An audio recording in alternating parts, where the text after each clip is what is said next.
I don't tend to mention that I'm autistic online anymore. Mainly, this is a result of me not thinking it's important. I make dumb videos about Pokemon, after all. Despite this, there are some rare instances where I think it's important to do so.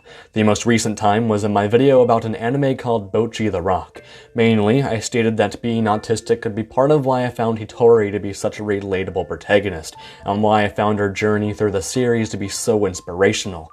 In general, I never watched something which spoke to me so much on an emotional level. Sure, I've related to characters in the past, with a big reason for my love of an anime like My Hero Academia or Beastars being a result of how much I relate to their protagonists, but Bocchi just hit different.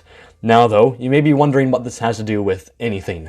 Well, it's because when I stated that I had autism in that very personal and heartfelt video, I had a singular comment telling me not to self-diagnose myself. Now, maybe it's my fault for not having clarified this, but I was diagnosed at 2. Now, I can't prove this, and frankly, I can't even conceive how my diagnosis could have possibly happened this early on in my life, given how long it seems to take for everyone else, but I'd at least hope that you could take my word on that.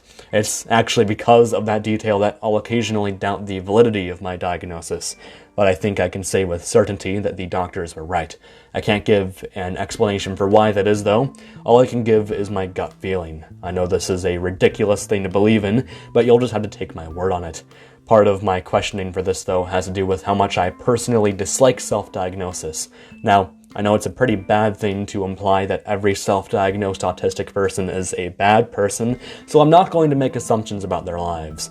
What I'm going to say, though, is that I personally dislike them for potentially spreading misinformation on how it feels to be autistic, and it was my fear that I could be like those people that generally made me uncomfortable discussing the subject. I want to discuss it here, though, not necessarily to bring awareness to the subject, since I know no one will probably ever take this subject as seriously as it should be taken, but more so to help understand myself more. I know my motivations for this project are rather selfish, but I wouldn't have it any other way. I don't think I can really do a good job at speaking about the experiences of other autistic people, so I'm not even going to bother. If their life is completely different than mine, then they can make their own video on the subject. That's why the internet exists, after all. I'm not the #1 source of information here, and I honestly feel like my knowledge on the subject gets worse with time. It's for these reasons that I won't be touching on subjects related to women with autism, along with autism in the LGBTQ+ communities and furry communities. It goes without saying, but my life as a straight white guy is rather different than others. We may all be the same, but we're perceived differently, and I find that this seemingly minor difference makes me unwilling to discuss the issues they face. As such, I'm just going to speak to the heart and explain my own life experiences and how they shaped me into who I am today.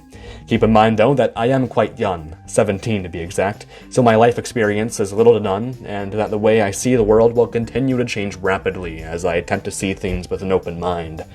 With that long-winded introduction out of the way, though, let's get to the point. Before I dive deep into my life struggles, I think it would be best to explain what autism is. I'm going to bring up autistic traits as a blanket term rather often, so I may as well clarify what I mean when I say that. I'm going to skip over traits of autism that I don't have. This doesn't mean they don't exist, it just means that I won't be able to properly explain them. Again, if you want to know more, there are other videos. Also, just keep in mind that on their own, quite a few of these traits are relatively normal. My assumption from living with the disorder for so long is that one is only classified as autistic if they have a mass accumulation of these traits. If someone's brain isn't abnormally different from the average person, and only functions slightly differently, then they aren't considered autistic. To start though, autism most obviously affects one's social skills. From what I've seen, it either makes them socially anxious or unaware.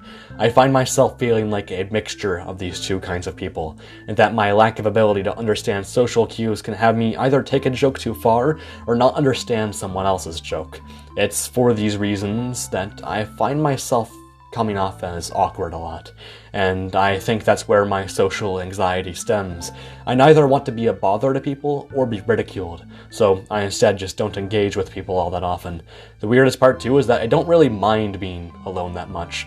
There's a peace to lonesomeness, although that doesn't prevent me from wanting to speak with others. Even though I treat my friends with the type of energy I have in my videos, I find myself struggling to connect with those who I don't know like me. As a result, I end up looking like the NPC meme whenever I don't have a friend to crack jokes with, a stark contrast from when I try to be the center of attention for their entertainment. This bothers me too because I genuinely want to build more connections, but fear that people could be turned away from me as a result of my eccentricities. Thankfully for me then, I at least wound up relatively normal in how I communicate. It wasn't always like this though. It took a lot longer for me to speak than the average person. Hell, my parents thought I might not have even been able to speak. Thankfully then, this is an aspect of autism that can go away with time. It'll always be a struggle, but because of the speech therapy lessons I took up until my freshman year of high school, I can now speak directly to you, while being able to properly pronounce the words I've just written down. In fact, it being a struggle in childhood wound up being something I put so much effort into that writing and voice acting have ironically become some of the few things I'm good at, and are things I wish to take into adulthood. Damn though, when it comes to that specific aspect of myself, I feel like I've improved a ton. One thing that has always stayed the same though is my need to do repetitive behavior.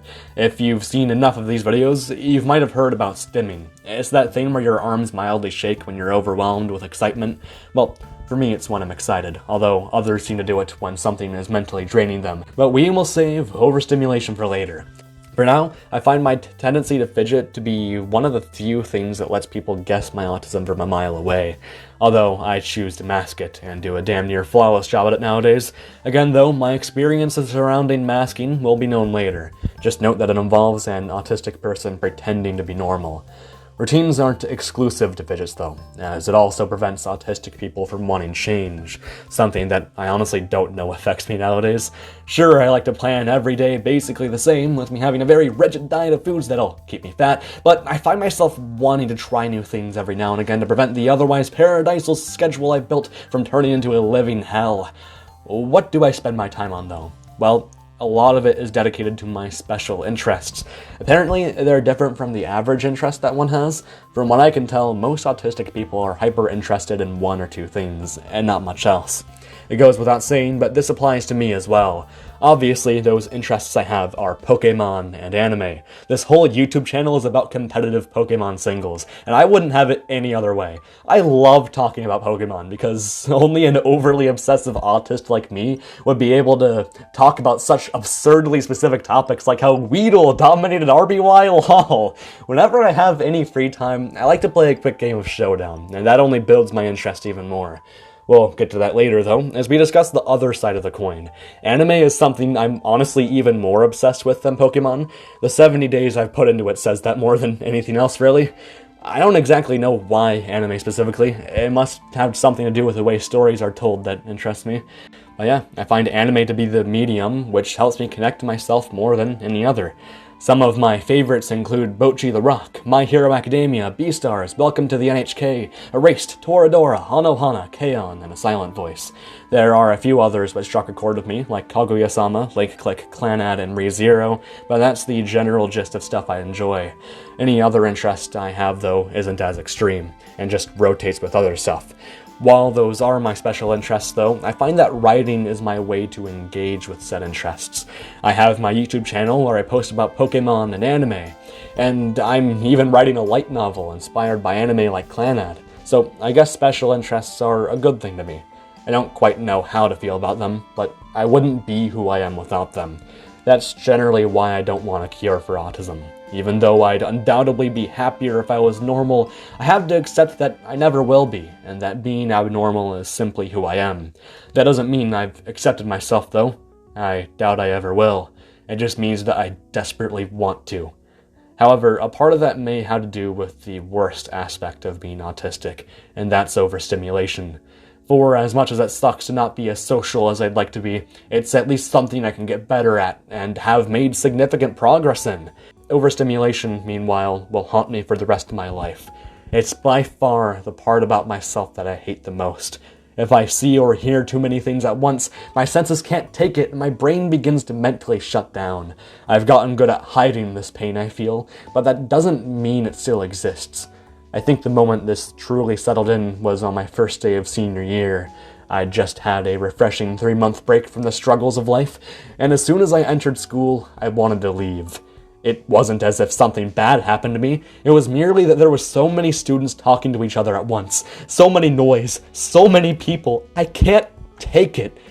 This moment completely changed me. I wanted to become more social and approachable, but whenever I tried, I'd find myself too exhausted to do anything after school. So, I gave up. I could have kept going, but I preferred to grind on this YouTube channel, since it allows me to be more honest about these subjects than when I'm at school.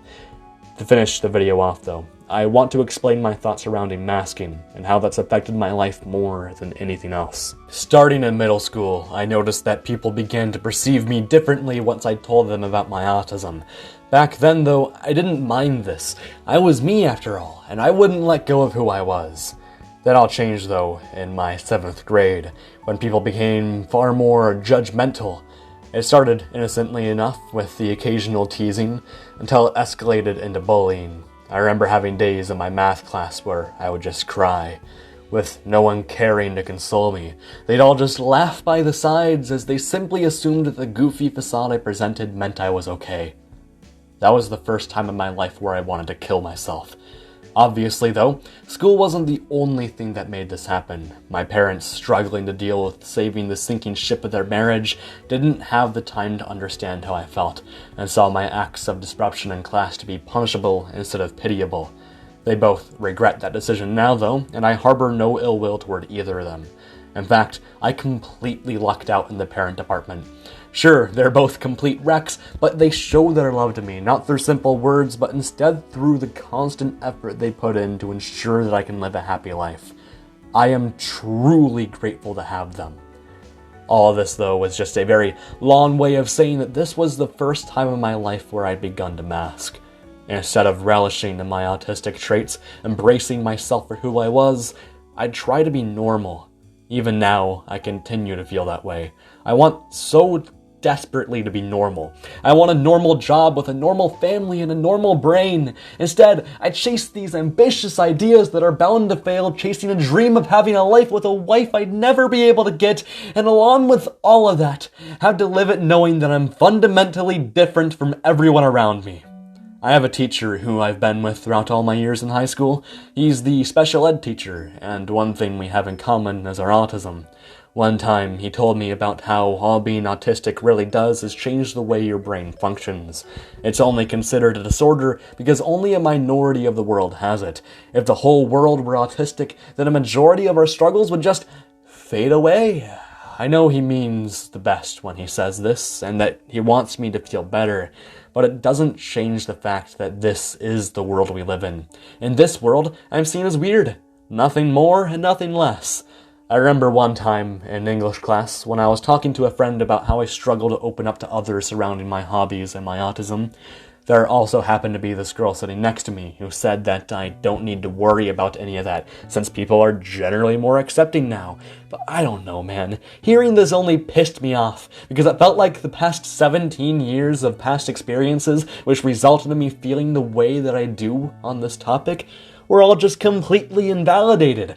You don't know what I've been through. I think this is all to say that masking is my way of coping with a world which wants nothing to do with me. I don't want to just give up though. If I turn out like someone like Chris Chan, then I'll simply become another statistic added to the ranks of hikikomori autistic people. That reminds me of one of my favorite anime. Welcome to the NHK is an anime that I vividly remember crying to at the halfway mark. The hikikomori protagonist, dealing with years of thinking that no one wants him, attempts suicide. If anything, watching that series was what convinced me to not become hikikomori. Despite this, I find it hard not to slip into those habits. I've grown to believe that I'll just kind of be miserable no matter where I go. I think in that sense, I've let my autism take control of me in the worst way possible. These years of masking have resulted in those previously mentioned suicidal thoughts coming back almost a year ago. Sure, it's not an issue right now, with me being the happiest I've been in years, a result of the YouTube channel finally popping off, but I know that doesn't fix every problem I have. Sure, it fixes a big one, that being my fear of working a normal job, but it doesn't address the biggest problem, which is saying goodbye to the mask. At one of my lowest points in life, my aunt asked me if I already want to die, then would I rather take off the mask or kill myself? I told her I'd rather kill myself. I fear accepting who I am so much that I don't even want to deal with the repercussions of it. Many don't understand why that is. I've never met and interacted with someone who doesn't like me, and instead of having that blow away my preconceived notions of the world, it instead baffles me. How come no one else sees what I see in myself? I'm not funny, talented, or attractive, so why do you like me? I can't stand myself! The ugly, awkward, talentless hack! It's because of this that I gravitated so heavily toward the Persona series. Persona 5 is literally a game about taking off your mask and showing the world who you truly are, regardless of how you'll be perceived. This theme of self-acceptance is one of the biggest reasons I gravitate toward the series, and that gravitation is responsible for why I put such a heavy emphasis on Persona-themed branding on my channel. They allow me to relate to characters like Joker, Yosuke, Ryuji, and Kanji through showing how three-dimensional they are as people. So, if there's one thing I could take from this, it's that I have things to learn from the media I've seen. I'm not exactly at a point where I can say that I can guarantee I'll be okay, but I'm gaining more and more hope throughout the days. And I'm really happy about that. I've been seeing a therapist for half a decade, and while calling him a libtard cuck may not seem like a good use of an hour each week, I disagree. It's through all these years of driving myself to a place where I can sort out my issues that I feel like consistent happiness is something that can actually exist. It's been years since I've had that hope, but with it, I don't have to end this on a sour note, and thank God for that! I don't really have that much else to add, so I just want to thank my Tier 3 patrons Regimania and J3 Puffin, alongside my Tier 4 patrons Plasma Energized and Bartek Golda. Normally, I'd elaborate on the specifics of my Patreon, but that would seem incredibly manipulative to do, given how vulnerable I made myself out in this video. Part of why I'm a faceless creator is actually so I can make videos like these without it bleeding into my real life. Generally, I think of the internet and the real world as entities that you have to treat very differently, but I'm probably just saying that given how I want this to be my job. Anyhow, I'll stop rambling about unrelated subjects. I have a more cheerful video in line with what you'd expect coming out tomorrow, so I hope you'll be excited for that. See ya!